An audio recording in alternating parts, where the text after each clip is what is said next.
You will hear a conversation about a language course. First, you have some time to look at questions 1 to 5.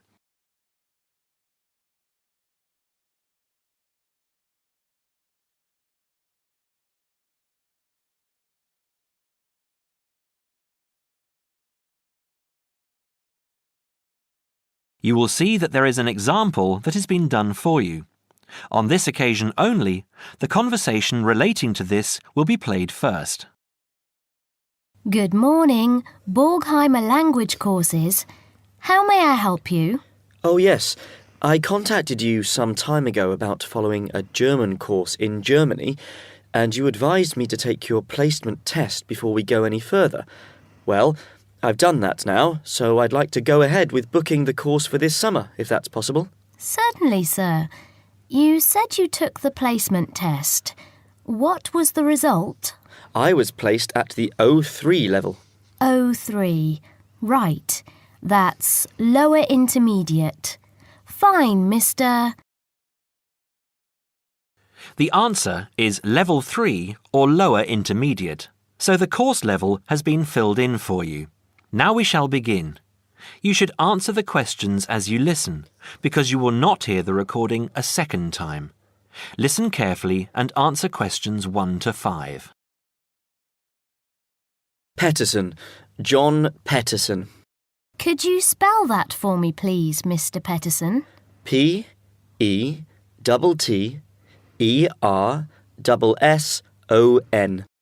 That's a double T and a double S. Am I right? That's right. Now, could I ask you where the course takes place? Well, we offer courses in Hamburg and Berlin. For your level, there's never a problem. There are always plenty of people for the intermediate classes. Oh dear. Does that mean that there might be a lot of students in my class? I wouldn't be very happy about that. No, don't worry, Mr. Petterson. The maximum class size is 12, but I've never known there to be more than 9 or 10 in a class. It could even be 5 or 6. Good. Actually, I'd prefer to study in Berlin. And how long is the course? 3 weeks, 5 hours a day. 2 hours only on Saturday. Sundays free. I see. And what about accommodation? There you have a choice, Mr. Petterson. You can either stay with a German family who are used to having such guests, or you can stay on the university campus, or we can book you into a nearby bed and breakfast. Is there a big difference in price? Not really. Staying with the family works out the cheapest, and the bed and breakfast is a bit more money. Staying on the university campus comes somewhere between the two price-wise, but Berlin is not too expensive anyway. Which do you recommend? Well, if you want to practice your German and be part of a German family, I would recommend staying with a family. Our families are all hand-picked, and we've never had any sort of complaint.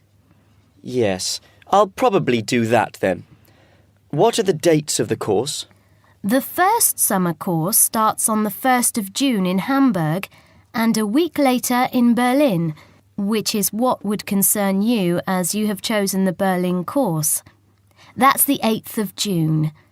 The next course would begin on the 2nd of July and then... The 2nd of July course would be perfect for me. Can you put me down for it now? Certainly, Mr. Petterson. Can I have your address, please? 26 Mayfield Drive, Orpington, Kent. I'm afraid I can't remember the postal code. Don't worry, Mr. Petterson. I'll check on it. Before you hear the rest of the conversation, you have some time to look at questions 6 to 10.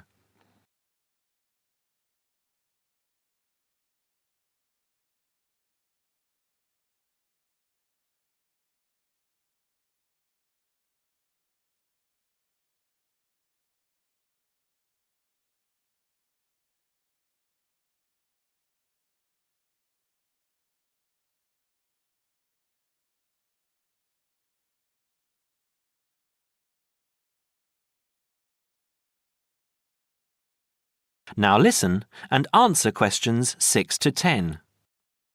There are a couple of other things I'd like to ask. Certainly. What do I need to bring on the course?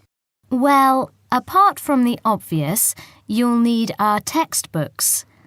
I'll email you the name and publisher.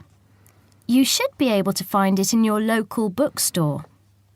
If you do have problems, call me or email me and I'll see what I can do.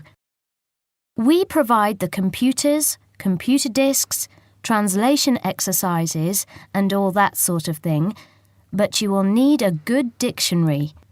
We recommend Langenscheidt, which is more than adequate for your level. You don't have to go and spend a lot of money on an expensive dictionary. Not yet, anyway. Maybe you will when your German reaches a very high standard. That would be very nice.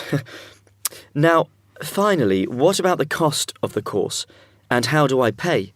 Would you like to pay that in pounds or in euros? Euros would be fine. In that case, it's €550. You can pay by credit card if you like. Oh dear, I'm afraid I haven't got a credit card. How else can I pay? That's not a problem, Mr. Peterson. You can pay by bank transfer. Fine. By the way, I forgot to mention I am a full-time student. Have you got a student card? Oh, yes. Then that does make a difference, you'll be pleased to hear. You are entitled to 35% off the full price. And if you can persuade a few people to join you, it would work out even cheaper. How do you mean exactly? Well, for every 5 people you find, 1 goes free. In other words, if there are 6 of you, you get 1 free course. Of course, in reality, you would divide up the savings amongst you, presumably. Right. Well, I'll see what I can do. Thank you. Not at all, Mr. Peterson, and I'm sure you'll enjoy the course. There are, of course, sightseeing possibilities. Would you like me to send you our brochure describing them? Yes, thank you. I'd appreciate that. Anyway, thanks for your help. If I want to call back, who do I ask for? Susanna. I'm here most of the time.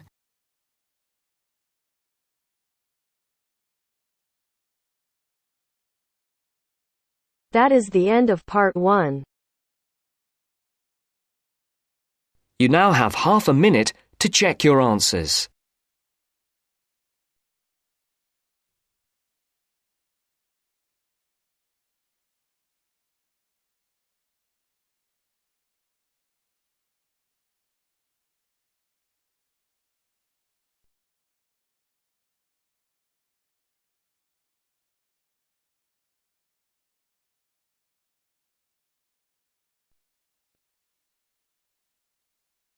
Now turns to part 2. Part 2. You will hear a guide giving instructions to a group of international students in Canada preparing for a whale watching trip. Before you hear the talk, you have some time to look at questions 11 to 16.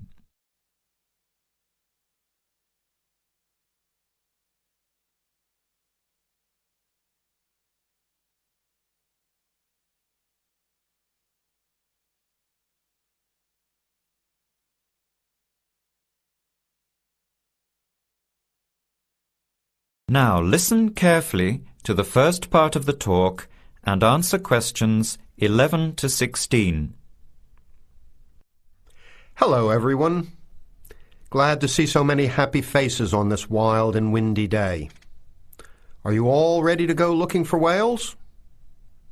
I'm Tony, and our other guide today is Dale. We'll be using these 2 rubber boats you see here, and our trip today will take 3 hours. In a few minutes, we'll be heading into part of the largest temperate rainforest of the Pacific Northwest. I'll show you our route on the map here. This is where we are now. We'll be leaving the sheltered bay and heading out across the mouth of the bay toward the open water. As you know, Last night there were strong winds in the area, so we can't go out into the ocean as we had planned. Near the mouth, the water will be quite rough. That's where we are most likely to spot orcas, or killer whales, as they are also called. After crossing the mouth of the bay, we'll enter the calmer, shallower waters. This is where you look for gray whales. Then we will continue up this narrow inlet close to the shore. You will have a great view of giant fir and cedar trees that have never been logged. Here is the place to watch for wildlife. You are likely to see bears along the shore and eagles in the sky overhead. Right at the back of the inlet here are the hot springs where we will be stopping for an hour. You can have a soothing soak in bubbling hot water before the return trip. I'll tell you a little bit about the whales now, because with the noise of the wind and the engine, you won't be able to hear much out there. As we head out in the boat, we will probably see dolphins first. They are a gray color and quite small, 1 to 2 meters long. They will swim right beside the boat, racing along and sometimes jumping out of the water just ahead of us. They swim very fast, and they are playful and curious. They're really fun to watch. The next ones we'll see are orcas, or killer whales, which are actually members of the dolphin family. They are 7 to 8 meters long, very fast, and they have sharp teeth. Some stay in these waters all year round. We identify them by the distinctive black and white color. They feed mainly on salmon in these waters, but the orca diet can include seabirds, seals, dolphins, and other mammals. They can be fierce hunters, and this is why they are called killer whales. We should start watching for them as soon as we get out toward open water. We're likely to spot the orcas from a considerable distance. Watch for the black and white marking and mist spouting from the blowholes on top of their heads. Just outside the inlet is where we will probably see gray whales. The grays are migratory. They pass through here twice a year, moving from far in the north where they feed to the warm southern waters where they breed. You are very lucky today because several have been reported in the area. Unlike the orcas, grays are solitary, except when you see a mother with a calf. The gray whales are much longer and heavier than the orcas, 14 meters long, and weighing up to 30 tons. The gray whales are filter feeders, gathering tiny ghost shrimp from the sand at the bottom. We recognize grays from their tail fins because each one is different. Once we find the whales, we'll come up as close as we can safely. We are allowed to approach the whales no closer than 50 meters, but that feels pretty close when you are in the presence of animals this big. You'll see mist coming out of the blowholes when they breathe out, and you'll hear a loud hiss. If we are downwind, we might even be able to smell them, a strong, fishy smell. Before the talk continues, you have some time to look at questions 17 to 20.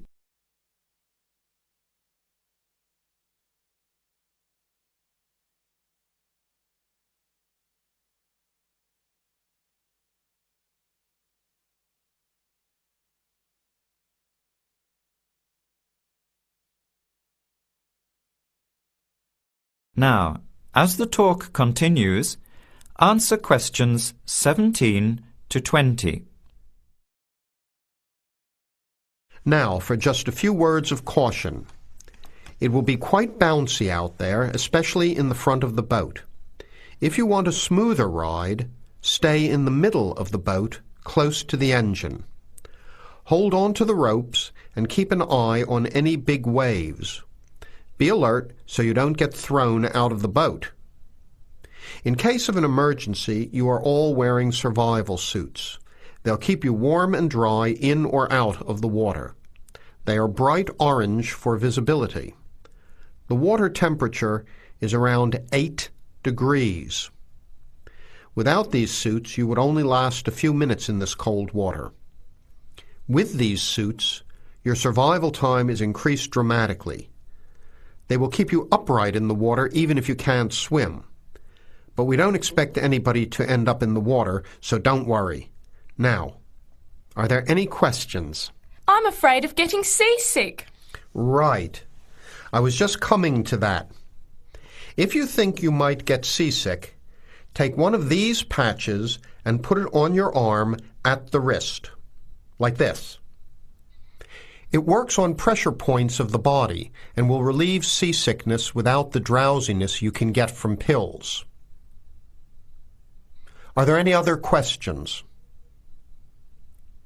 All right then, let's start loading up the boats. We leave in 5 minutes. That is the end of part 2. You now have half a minute to check your answers.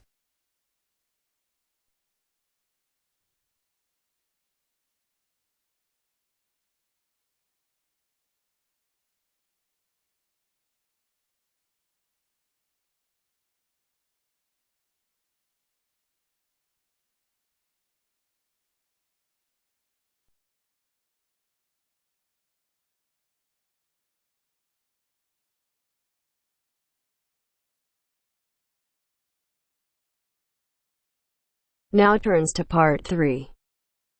Part 3. You will hear two friends discussing what to study at Mitchford University. First, you have some time to look at questions 21 to 27.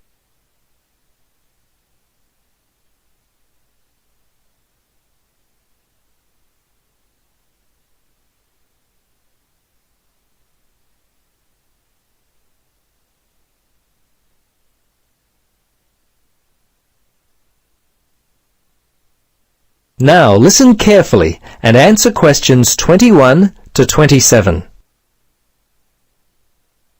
Hello, Gloria. Hi, Paul. I just heard that you're studying psychology this year. At the moment, that's true, but to be honest, I'm not sure exactly what to study. You're in your 3rd year at university. Do you have any advice for me? Well, it's a difficult question for me to answer, but I do have some ideas based upon my personal experience that may be of help. Anything would be helpful at this point. I'm feeling a little worried about what I should do. Well, there are a few things that I would recommend. Firstly, ask yourself, what do you really enjoy studying? For example, maths, English, science? This will help you decide what course you should do. The university handbook lists all the courses available. You should take some time to look at it. A couple of my friends spoke with recent graduates of courses which took up a lot of time. Another thing which took a lot of time was an interview at the Dean of Academic Affairs office. They're always so busy there. Unless you've got a lot of time, I wouldn't bother with either of those ideas. Okay. Gloria, I understand there are some excellent publications that I can look at which will help answer my questions. But the trouble is, I'm having a real hard time locating them. Do you know where I might be able to go? Yes, I encountered this very same problem when I was deciding on what to study. I managed to locate a few excellent books that really helped me to decide what was best for me. Now, some of the details will be a little inaccurate. That's no problem. If you could just remember the titles, I'll be able to look them up at the university library. Now, let me just get my pen. Okay, ready? All right. The first book I found was What Should I Do? It was written by Paul Smith, and I believe it was published in 2000 by Smith Brothers. I think this was the best book I read, although Judy Newton's Choosing University Courses was also an excellent help for me. Can you remember what year that one was published? Let me see. Most of the books I read were published around the same year, 2000, I think. I can't remember who published it. I think it was Printers Limited. You'll have to check that one out yourself. No problem. This is just what I've been looking for. Anything else you could recommend? Yes, there was one other book which I remember because my cousin works for the publishers Brown and Tate. He started there in 2002. Anyway, the book's called Surviving University and was written by Julie White. It's an excellent book, which came out in 2004. I certainly recommend it. Before you hear the rest of the conversation, you have some time to look at questions 28 to 30.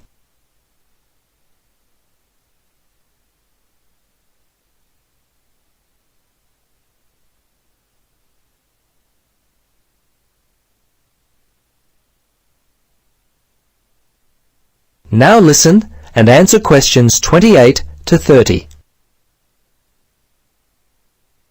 Gloria, this discussion has been so helpful.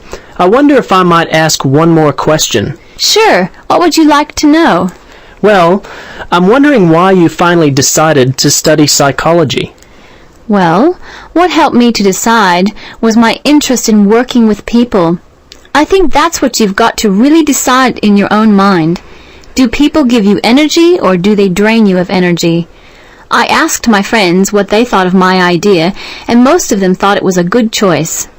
Yeah, I think my parents or family members who know me well would be a good place to start. I think if you like to research subjects, you might prefer to work by yourself. That could help you to decide what area you should study. For me, I like working with numbers, and I knew psychology involved a lot of this, so that also helped me to choose my course of study. The bottom line is you've really got to know what you naturally like to do. Once you work that out, you simply choose areas of study that relate to those things. Well, Gloria, I can't thank you enough for your time. Would you be interested in joining me for a coffee?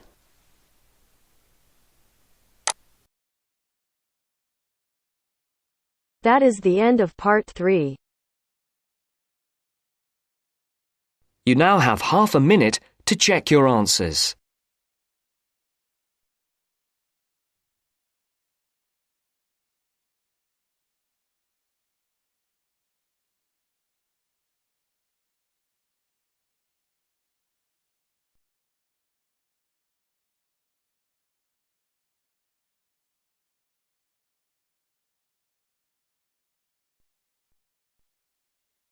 Now turns to part 4.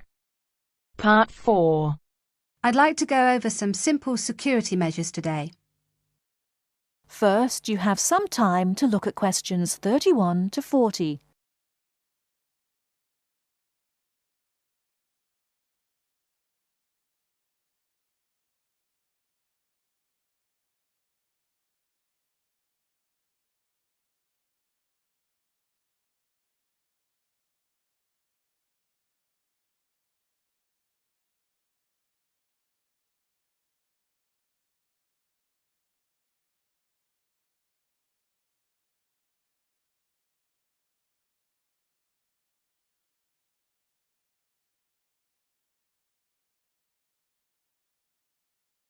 Now, listen carefully and answer questions 31 to 40.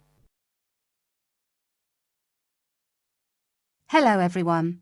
I'd like to go over some simple security measures today.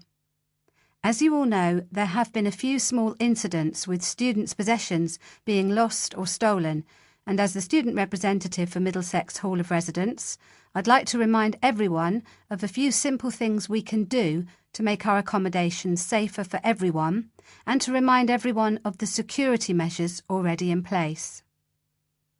First of all, I'd like to go over what security measures are already in or around the halls of residence. As you turn off the road into Middlesex Hall, there is a security barrier for people arriving by car. Students, or anyone else for that matter, have to report to security through the speaker before they can even enter the car park. Once they're in the car park, we have CCTV, that's closed-circuit television, linked directly to the security office, so that anyone coming into the front entrance via the car park can be seen by the person on duty. We also have cameras around the Hall of Residence. The film from the CCTV is kept by security in case there is a problem and we need to send the film to the police to help identify the person. So, barriers and CCTV. In addition to these, there is security lighting in the car park and around the Hall of Residence, which is on from night to morning. These security measures are there to help, but the really important thing is the front entrance. At the front entrance is a keypad lock. Now, as you all know, to open this you need your student card and the 4-digit security code.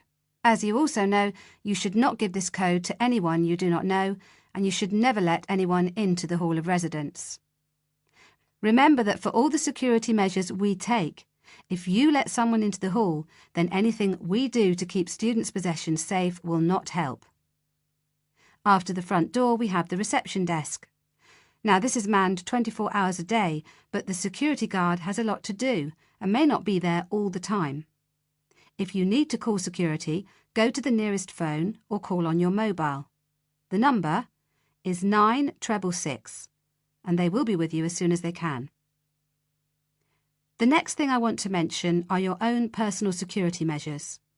By this I mean the locks on your room door and window, your personal alarm and the university bus. All student rooms have a swipe lock that we open with our student cards. Do not leave your room door unlocked if you're going out for a long period of time, and do not leave your card in a place where someone can pick it up and enter your room. This is, of course, common sense, but people still leave their rooms unlocked and still leave their cards around. The next thing is your room window. Everyone has a key for their window, and everyone should try to keep their windows locked when they are out of the building. However, the security guard has told me that he often finds windows open, and even worse, he finds windows open on the ground floor. Please don't do this. It's an invitation to a burglar to enter the hall and take people's things. Finally, 2 more items: personal alarms and the university bus. Now, the Students' Union gives every student their own personal alarm if you go to collect it. A personal alarm is something that gives out a loud noise if you press it when you think you may be in danger. It lets people know where you are and that you need help. The second thing you can do is use the university bus. It takes students from the campus to the town and to other places on campus. It goes every half an hour and it's free, so please try to use it, especially after dark. That is the end of part 4. You now have half a minute to check your answers.